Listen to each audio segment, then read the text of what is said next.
si Miss Mary Grace Piatos. Thank you to Chairman Romy Acop. Siya po yung unang nakaobserba at na-notice po niya ang pangalan.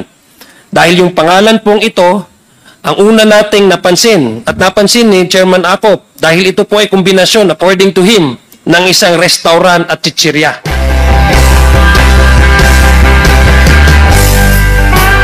Legislation, sa committee ito ay of course, si Miss Mary Grace Piatos. Thank you to Chairman Romy Acop. Siya po yung unang nakaobserba at na-notice po niya ang pangalan. Dahil yung pangalan pong ito, ang una nating napansin at napansin ni Chairman Acop dahil ito po ay kombinasyon, according to him, ng isang restaurant at chichirya. At tama na po, lahat po tayo nag-agree noon. Nung inaisiwalat sa committee ito ang acknowledgement receipt ni Miss Mary Grace Piatos, kami ay tunay na mangha. Tayo po, hindi lang po tayo, ang buong bayan ng namangha.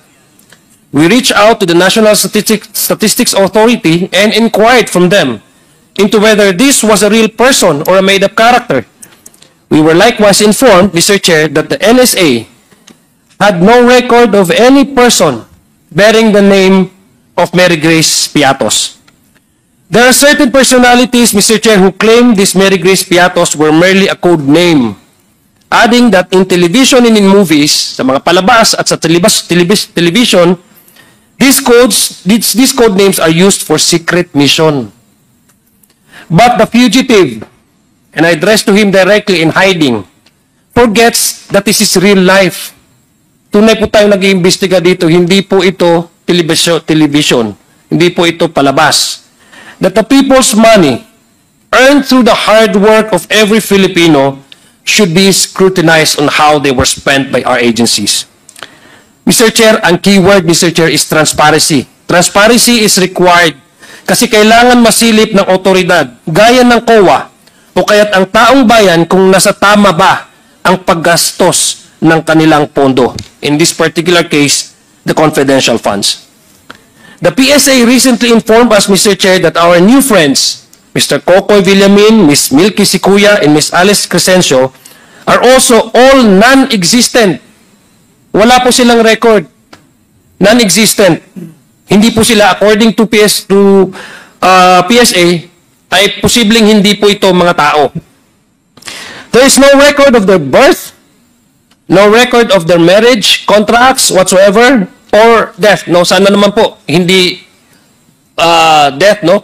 Although we just want to leave no stone unturned. That's why we request them, if they have a proof that would really prove an evidence of their existence. Birth, marriage, or even death certificates. Wala po, according to PSA. In fact, Mr. Chairman, of the 677 names from the DepEd acknowledgement receipts, which we submitted to the PSA for verification, para po patunayan na kung mayroon bang tao na ganito, the 677 names from the ARs, it was determined by the PSA, Mr. Chair, that only 405 of these ARs with these names have no record whatsoever. So malaki-laki po yung persyento, 677. Out of the 677, 405 ang wala pong verifikasyon at wala pong record ang PSA. So Mr. Chair, it is unlikely that all of these are merely code names, as some supposedly high-powered lawyer would claim, that this simply would not make sense from a legal standpoint, which we will discuss more, Mr. Chair, and from a practical perspective, since it would be an unbelievable, unimaginable amount of effort to do. Imagine, Mr. Chair, gumawa ka, pag-imbento ka ng ganyang karamihang pangalan. At let us go back to Alice Crescencio, if assuming without conceding that these are code names. Di ba pag mga code names po, ibig sabihin you somehow protect the real identity of the person. That's why you're using code names. Itatanungin ko po, ilang beses silang kumukuha ng code names sa sinasin sa isang tao? Halimbawa, si Alice Crescencio, 3 beses pumirma sa magkakaibang lugar ng ARs. How would they find out if Miss Alice Crescencio is assigned to a particular person kung 3 beses nila itong ginamit? Kung tanamang, if assuming that what they're saying is true, how sloppy they are to work and assign three code names to three, same code name to three different persons.